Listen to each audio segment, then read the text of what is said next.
నమస్కారం ఘంటారావానికి స్వాగతం. ముందుగా ప్రధానాంశాలు.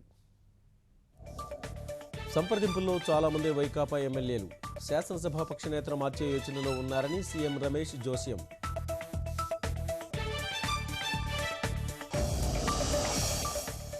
నియోజకవర్గాల పెంపు కోరుతూ కేంద్రానికి లేఖ రాయనున్న తెలుగుదేశం. ఆంధ్రప్రదేశ్కి ఇచ్చిన హామీలపై గళం విప్పుతామన్న సూచన.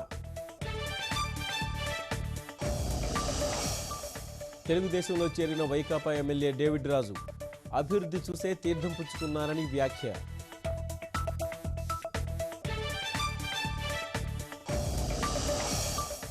వ్యవసాయ రంగంలో ఉపాధి హామీ పథకాన్ని వర్తింపచేయాలి. 2022 నాటికి రైతుల ఆదాయం రెట్టింపు కావాలన్న మోదీ.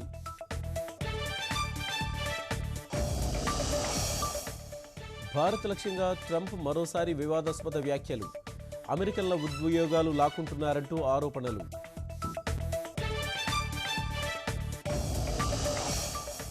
శ్రీనివాస మంగాపురంలో వైభవంగా బ్రహ్మోత్సవాలు.